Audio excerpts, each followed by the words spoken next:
Hello students, कैसे हैं आप सभी लोग। आई होप आप सभी बहुत अच्छे होंगे एंड मन लगा के पढ़ाई कर रहे होंगे। तो चलिए फिर आज का लेक्चर हम स्टार्ट करते हैं। इस समय जो सब्जेक्ट हम लोग डिस्कस कर रहे हैं that is marketing management and इस सब्जेक्ट पे आज मेरा 31st लेक्चर वीडियो है। 30 लेक्चर वीडियो मैं ऑलरेडी इस सब्जेक्ट पे अपलोड कर चुकी हूँ, जिसमें हमने मार्केटिंग के बहुत सारे इंपॉर्टेंट टॉपिक डिटेल में डिस्कस किया है। तो एक बार जो मार्केटिंग की प्लेलिस्ट है मेरे चैनल पे वो जरूर एक बार आप देख लीजिएगा। ठीक है, तो चलिए फिर आज का जो टॉपिक है वो स्टार्ट करते हैं। इस समय जो चैप्टर हम लोग पढ़ रहे हैं दैट इज रिटेलिंग। रिटेलिंग का चैप्टर पढ़ रहे हैं एंड रिटेलिंग का ये जो टॉपिक है ना, ये हमने पिछले लेक्चर में स्टार्ट किया था, लेक्चर नंबर 30 में। बट वो लेक्चर काफी लेंदी हो गया था, सारे टॉपिक नहीं कवर हो पाए थे, तो कुछ टॉपिक रह गए थे जो हम आज के लेक्चर में पढ़ेंगे। तो मैं बता दूं पिछले लेक्चर में हमने क्या क्या पढ़ा था। पिछले लेक्चर में मैंने रिटेलिंग क्या होती है, कितने टाइप की होती है, ये बताया था। ठीक है, store and non store retailing दो टाइप की होती है, जिसमें नॉन स्टोर रिटेलिंग फर्दर हम इसको 4 कैटेगरी में डिवाइड कर सकते हैं। Direct selling, direct marketing, automatic vending, buying service. ठीक है, तो ये होती है एंड ये सब हमने डिटेल में डिस्कस कर लिया था। कॉर्पोरेट रिटेलिंग के बारे में पढ़ लिया था। तो यहां से लेके यहां तक ये 4 टॉपिक हम लोग पिछले लेक्चर में कवर कर चुके हैं। आज हमें इसके आगे पढ़ना था। आज हमें पढ़ना है कि जो रिटेलर होते हैं उसे बहुत सारे इंपॉर्टेंट मार्केटिंग से रिलेटेड बहुत सारे इंपॉर्टेंट डिसीजन लेने होते हैं। तो वो कौन कौन से इंपॉर्टेंट डिसीजन रिटेलर को लेने होते हैं वे वो हम आज के लेक्चर में समझेंगे एंड रीसेंट ट्रेंड जो रिटेलिंग में है वो समझेंगे। तो ये दोनों टॉपिक आज के लेक्चर में हमें करने हैं एंड अगले लेक्चर से मैं होल सेलिंग स्टार्ट करूंगी। राइट, तो चलिए फिर आज का लेक्चर हम स्टार्ट करते हैं। तो ये जो इंपॉर्टेंट डिसीजन जो रिटेलर लेता है, ठीक है, ये वो 7 इंपॉर्टेंट डिसीजन है जो अभी हमें पढ़ने हैं। लेकिन उससे पहले ना थोड़ा सा मैं शॉर्ट में आपको, अगर आपने पिछला लेक्चर नहीं देखा है तो मैं रिटेलिंग के बारे में चलिए शॉर्ट में आपको बस थोड़ा सा बता देती हूँ। रिटेलिंग, तो रिटेलिंग का हिंदी में मतलब क्या होता है, इसका मतलब होता है खुदरा बिक्री। ठीक है, रिटेलिंग मतलब होता है जो फुटकर सामान जो बेचा जाए, ठीक है, बल्क में नहीं, लॉट में नहीं, फुटकर जो सामान बेचा जाए इंडिविजुअल कस्टमर को, फाइनल कंज्यूमर को जो सामान बेचा जाए, इसी को कहा जाता है रिटेलिंग। रिटेलिंग मतलब selling of goods and services to end user, यानी जो एंड कंज्यूमर है इसको जब गुड्स या सर्विसेज बेची जाए उसको कहा जाता है रिटेलिंग। ठीक है, तो कोई भी बिजनेस एंटरप्राइज जो मेन सेल्स कर रहा है रिटेलिंग से उसको कहा जाएगा रिटेलर। रिटेलर कौन होगा, वो बिजनेस एंटरप्राइज जो रिटेलिंग कर रहा है, जो एंड यूजर को, कंज्यूमर को सामान बेच रहा है, उसको कहा जाएगा रिटेलर। ठीक, अब एक बात और है, ये जो कंज्यूमर को सामान बेचा जा रहा है ये फर्दर बिजनेस करने के लिए नहीं, इसके पर्सनल यूज के लिए बेचा जा रहा है। This is retailing. ठीक, देखिए सपोज करिए एक होलसेलर है, बल्क में सामान उसने प्रोड्यूसर से खरीदा था, प्रोड्यूसर ने इस होलसेलर को बेचा, इस होलसेलर ने किसी दूसरे होलसेलर को सामान बेचा है, तो ये रिटेलिंग नहीं है, क्योंकि होलसेलर अभी इसको फर्दर बिजनेस पर्पज से बेचेगा आगे। ठीक है, तो this is not retailing.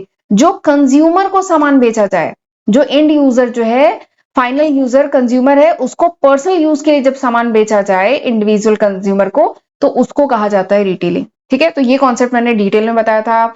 Wholesaling से रिटेलिंग कैसे डिफरेंट है वो मैंने आपको बताया था। ठीक है, और एक बात और होता है, रिटेलर कभी कभार ऐसी भी जरूरत होती है कि रिटेलर ने होलसेलर से बल्क में सामान खरीदा, उसके बाद उनकी रीपैकेजिंग किया। ये जो होलसेलर है इसने बल्क में सामान रिटेलर को बेचा, फिर रिटेलर ने इसकी क्या किया, पैकेजिंग किया, फिर से रीपैकेजिंग किया। क्यों, क्योंकि यहाँ पे तो बल्क में शायद बोरी में पूरा सामान आया है, लेकिन इसको इंडिविजुअल कस्टमर को सामान बेचना है ना, तो इसने शायद इसको छोटे छोटे पैकेट्स में रीपैकेजिंग किया। तो ये भी रिटेलिंग में होता है। ठीक है, तो this is the basic concept of retailing. फिर मैंने पिछले लेक्चर में बताया था कि रिटेलिंग दो टाइप की होती है, ये दोनों टाइप डिटेल में बताया था। फिर नॉन स्टोर रिटेलिंग फर्दर हम 4 कैटेगरी में डिवाइड कर सकते हैं, direct selling, direct marketing, automatic vending and buying service. तो मैंने ये सब स्लाइड डिटेल में आपको पिछले लेक्चर में पढ़ाई है, तो जरूर एक बार रेफर कर लीजिएगा। फिर कॉर्पोरेट रिटेलिंग भी हमने डिस्कस की थी। ठीक है, फिर लेक्चर लेंदी हो गया था तो वहीं पे मैंने वाइंड अप किया था। आज हम अब इसके आगे पढ़ेंगे। आज मैं आपको बताऊंगी कौन कौन से इंपॉर्टेंट डिसीजन है जो रिटेलर लेता है।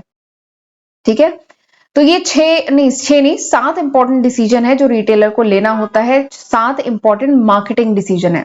सबसे पहला इंपॉर्टेंट मार्केटिंग डिसीजन क्या है, टारगेट मार्केट। एक बार मैं सबका नाम बता दे रही हूँ, फिर हम डिटेल में इनके बारे में डिस्कस करेंगे।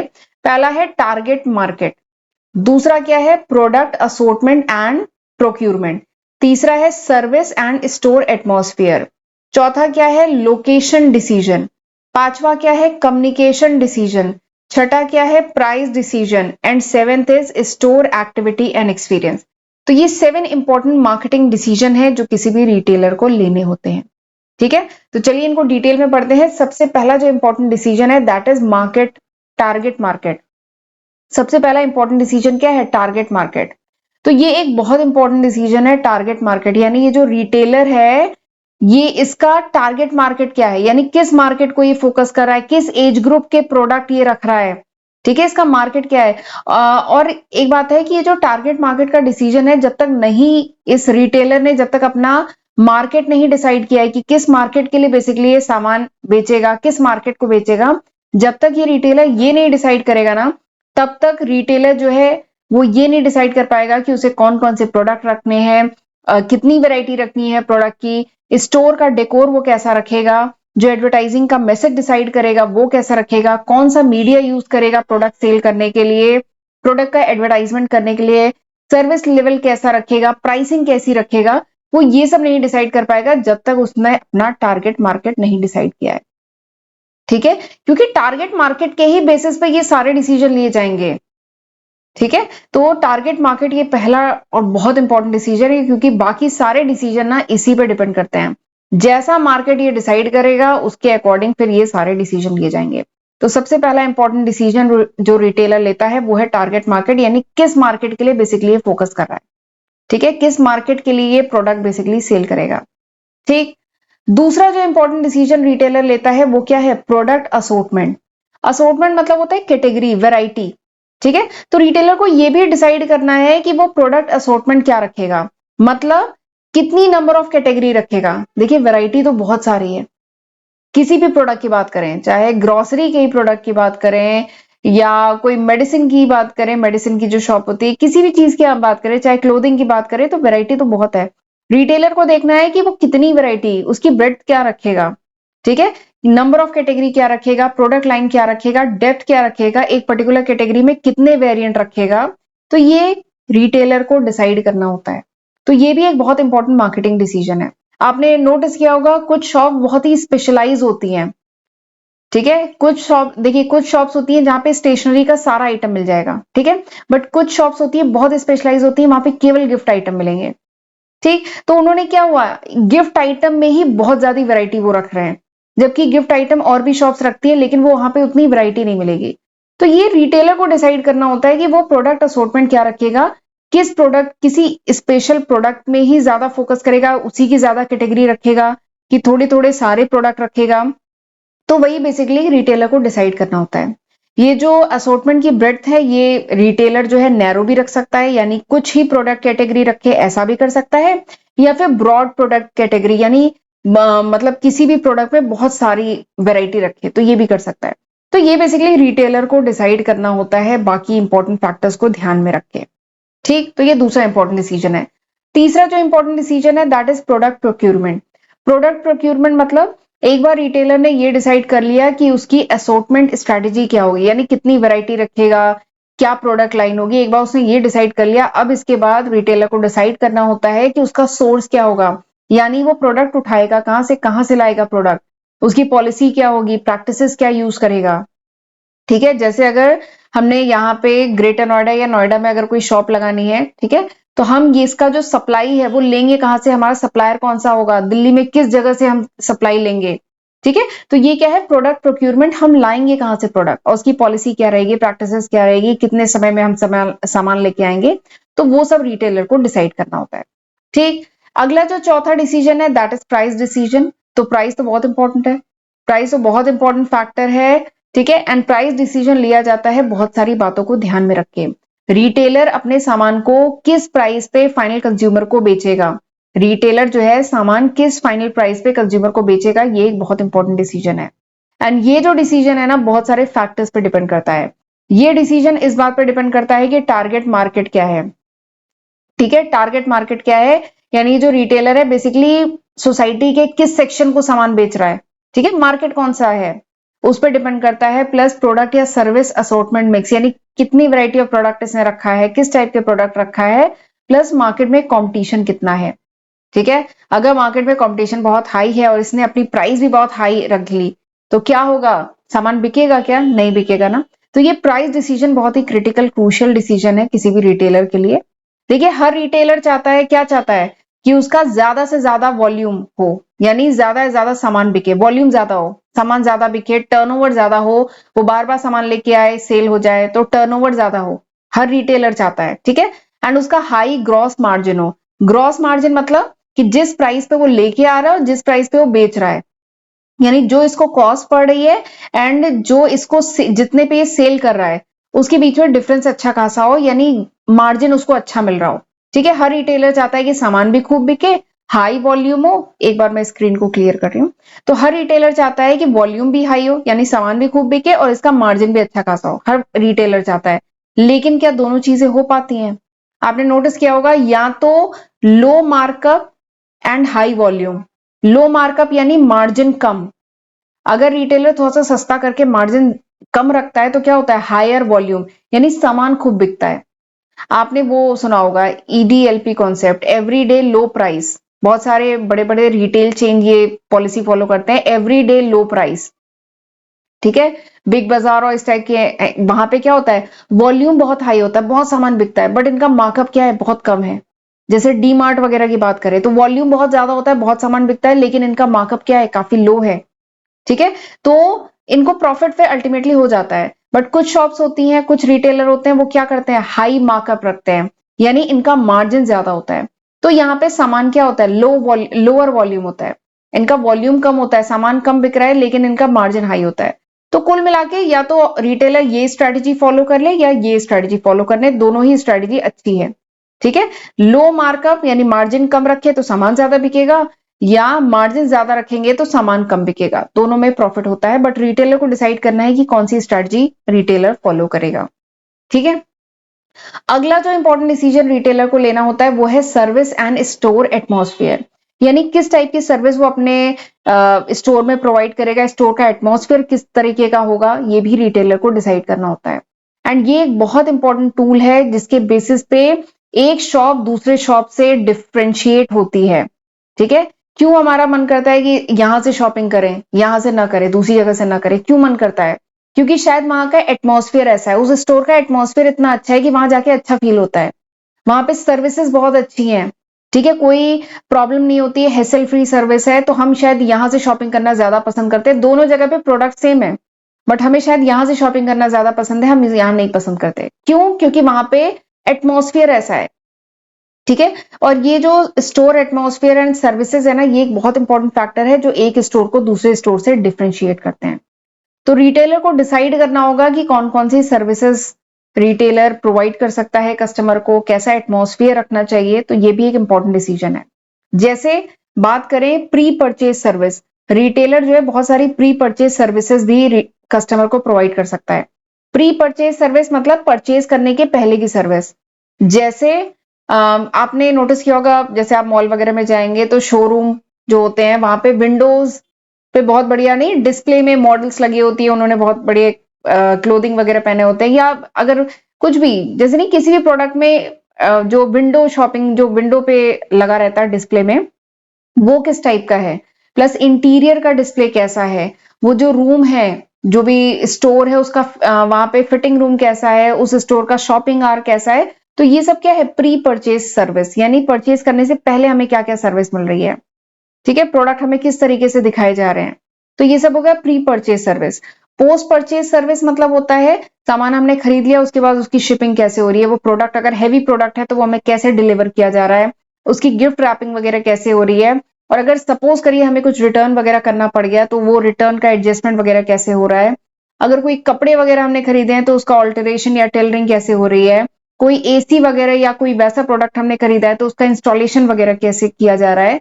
तो ये सब क्या है, ये सब सर्विसेज है जो रिटेलर प्रोवाइड कर सकता है, जिससे कस्टमर खुश होगा और शायद दोबारा फिर से उसी रिटेलर से सामान खरीदे, ठीक है। और कुछ और सर्विसेज भी होती है जैसे एंसिलरी सर्विसेज।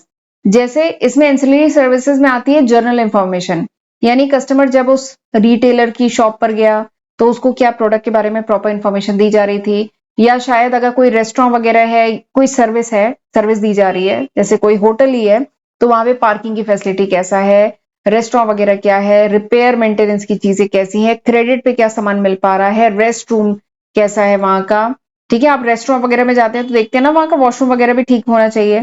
ठीक है, या बेबी अटेंडेंस सर्विसेज, यानी अगर एग्जाम्पल लेते हैं, अगर किसी पार्लर में कोई सर्विस ले जा रहे हैं और कोई छोटा बच्चा साथ में है, तो वहां पे ये सर्विस भी प्रोवाइड करते हैं कि तब तक जो है आपका बेबी अटेंडेंट रहते हैं, वो आपके बच्चे को देख लेते हैं। ठीक है, तो ये सब क्या है, ये सब बहुत छोटी छोटी सर्विसेज हैं जो एक स्टोर को दूसरे स्टोर से डिफरेंशिएट करती हैं। तो रिटेलर को इसके रिगार्डिंग भी इंपॉर्टेंट डिसीजन लेने होते हैं। ठीक है, चलिए नेक्स्ट जो डिसीजन लेता है रिटेलर, वो है related with store activity and experience. याद रखिए, जब हम कोई शॉपिंग करने जाते हैं, आजकल तो यही ट्रेंड हो गया है कि जब हम शॉपिंग करने जाते हैं ना, तो ठीक है वो गुड्स या सर्विसेज तो हम खरीद रहे होते हैं, बट एक हम क्या कर रहे होते हैं, हम एक मेमोरीज या कह लीजिए शॉपिंग एक्सपीरियंस भी कर रहे होते हैं।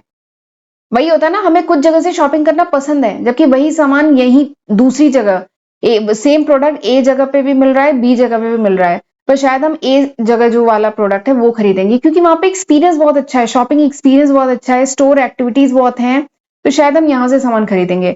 सामान दोनों जगह सेम मिल रहा है, सेम प्राइस पे मिल रहा है, तो रिटेलर को इसके अकॉर्डिंग, इसके रिगार्डिंग में डिसीजन लेने होते हैं। स्टोर एक्सपीरियंस यानी कि कस्टमर को कैसा लग रहा है यहाँ पे आकर के, उसका एक्सपीरियंस कैसा रहा है, कैसा रह रहा है, तो ये भी एक बहुत इंपॉर्टेंट मोटिवेटिंग फैक्टर है कस्टमर के लिए।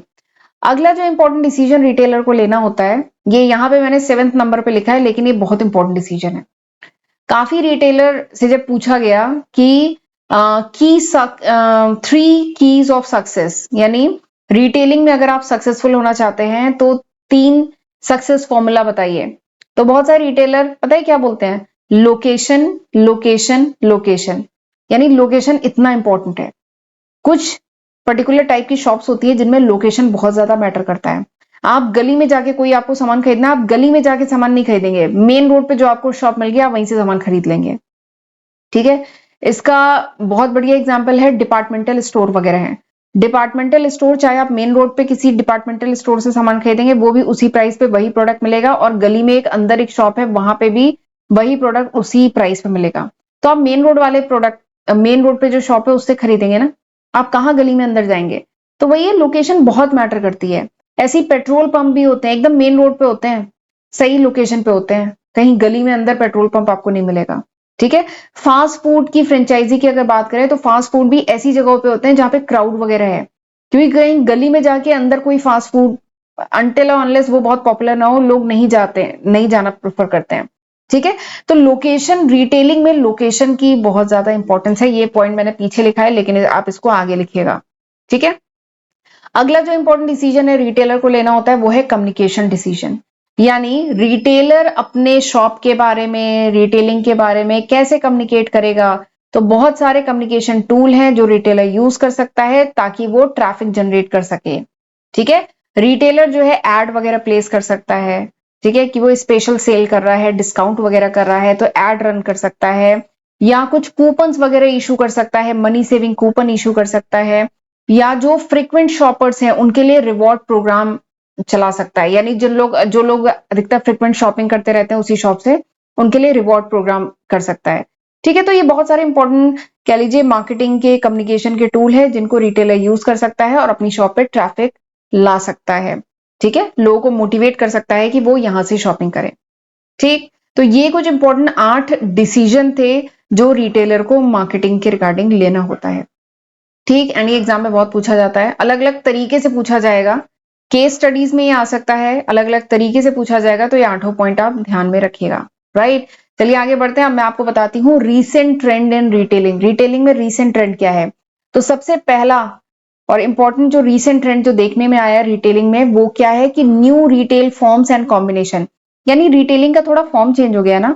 अब आपने देखा होगा कि सुपरमार्केट वगैरह में जाएं तो वहीं पे एटीएम भी होता है, वहीं पे बैंक की एक छोटी सी ब्रांच भी मिल जाएगी, एटीएम भी मिल जाएगा, ताकि अगर सपोज करिए किसी के पास कैश, खैर आजकल तो सब कुछ ऑनलाइन है, बट किसी के पास कैश वगैरह की प्रॉब्लम होती है तो एटीएम भी बगल में रहता है कि वहां से पैसे विड्रॉ करके शॉपिंग कर सकते हैं।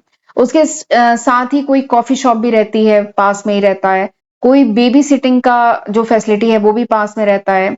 आपने नोटिस किया होगा पेट्रोल पंप पे अब तो बहुत देखने में आता है कि पेट्रोल पंप के पास एटीएम मशीन भी रहती है, वहां पे एक छोटी सी ग्रोसरी शॉप भी मिल जाएगी पेट्रोल पंप पे।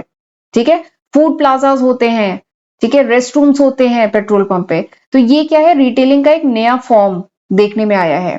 क्योंकि जब आप सुपरमार्केट जाएंगे तो शायद आपको इन सब चीजों की जरूरत पड़ेगी, एटीएम की, या कॉफी शॉप पे आप थोड़ा बैठना चाहेंगे, ठीक है। तो और पेट्रोल पंप जा रहे हैं तो शायद आपको कुछ ग्रोसरी, आपने पेट्रोल भराने के लिए तो गाड़ी रोकी है, बट आपको शायद कुछ कैश विड्रॉ करना हो, कुछ ग्रोसरी का कुछ सामान लेना हो, ठीक है, या कुछ खाने का मन हो, तो फूड प्लाजाज होते हैं।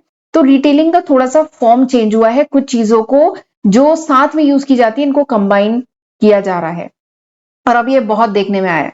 तो this is new form of retailing. ठीक, तो ये पहला रीसेंट ट्रेंड जो देखने में आया है। दूसरा जो है, अब रिटेलिंग में टेक्नोलॉजी बहुत ज्यादा यूज होने लगी है। देखिए, ग्रोथ इन्वेस्टमेंट इन टेक्नोलॉजी, आपने नोटिस किया होगा, बड़े बड़े रिटेल स्टोर में आप चले जाइए, सब कुछ कंप्यूटराइज है। कंप्यूटराइज है ना, जो इन्वेंट्री वगैरह है वो सब कंट्रोल हो रहा है सिस्टम से। कौन सी इन्वेंट्री कितनी बची है, कितनी बिक गई है, कब सप्लायर को ऑर्डर प्लेस करना है पीछे से इन्वेंट्री लाने के लिए। और जब आप बिलिंग कराने जाते हैं तो देखते हैं आप स्कैनर है, प्लस सब कुछ। आप जो शॉप्स है, रिटेल स्टोर्स हैं बड़े बड़े, आपने देखा होगा वहां पे स्कैनर्स हैं।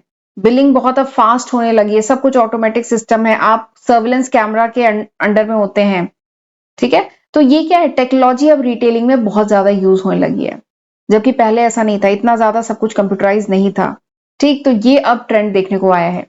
नेक्स्ट जो ट्रेंड अब नोटिस में आया है वो है कि बहुत बड़े बड़े जो ग्लोबल रिटेलर्स हैं, बड़े बड़े जो मेजर ग्लोबल रिटेलर हैं, वो सब इंडिया में आ रहे हैं, ठीक है। यहाँ पे जो मैंने एग्जांपल लिखा है ये तो काफी पहले से है, बट इसके अलावा और भी बहुत सारे, केएफसी हुआ, मैकडोनल्ड हुआ, मार्क एंड स्पेंसर हुआ, ये सब तो ऑलरेडी इंडियन मार्केट में आ गए हैं, लेकिन बहुत बड़े बड़े और भी दूसरे रिटेलर्स हैं जो इंडियन मार्केट में इंटर कर रहे हैं।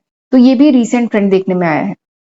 और रीसेंट ट्रेंड एक और जो है वो ये है, जो मैंने पहले भी डिस्कस किया था, कि जो हम शॉपिंग कर रहे होते हैं ना, we are not just buying the goods या सर्विसेज, हम केवल गुड्स या सर्विसेज ही नहीं शॉपिंग कर रहे होते हैं, हम वो एक्सपीरियंस कर रहे होते हैं। तो जो अब रिटेलर जो है ना, they are not not just selling the goods या सर्विसेज, वो केवल गुड्स या सर्विसेज नहीं बेच रहे होते हैं, वो एक एक्सपीरियंस बेच रहे होते हैं। इसका बहुत बढ़िया एग्जांपल है, आप रेस्टोरेंट वगैरह में जाइए, सेम टेस्ट का फूड एक दूसरे रेस्टोरेंट में ही मिलेगा, लेकिन शायद इस रेस्टोरेंट का जो एम्बियंस होगा ना, वो अमेजिंग होगा, वो कमाल का होगा, एंड उसी के लिए शायद वो ज्यादा चार्ज कर रहे होंगे। तो ये रीसेंट ट्रेंड है रिटेलिंग में। तो these are the 4 recent trends in retailing, ठीक है। तो चलिए फिर आज हम यहीं तक रखते हैं, अगले लेक्चर में मैं आपको होलसेलिंग के बारे में डिटेल में बताऊंगी, ठीक है। तो एक बार देख लीजिए, ये वो लिस्ट ऑफ सब्जेक्ट है जो मैं आज की तारीख तक अपने चैनल पे अपलोड कर चुकी हूँ, ठीक है। कब तक, मतलब नवंबर 2024 तक। तो जरूर इसका फायदा उठाइएगा, इसकी हेल्प से पढ़िएगा। टोटल 24 सब्जेक्ट आज की तारीख तक मेरे चैनल पे अपलोडेड हैं। और एक बात और है कि ये अभी तक है, नवंबर 2024 तक। अगर ये वीडियो आप कुछ महीने बाद, कुछ साल बाद देख रहे हैं, तो मैं इसमें काफी न्यू सब्जेक्ट ऐड कर चुकी होंगी। तो जरूर इसका फायदा उठाइएगा, इसकी हेल्प से पढ़िएगा। चैनल नहीं सब्सक्राइब किया है तो मेरे दोनों चैनल को जरूर कर लीजिएगा।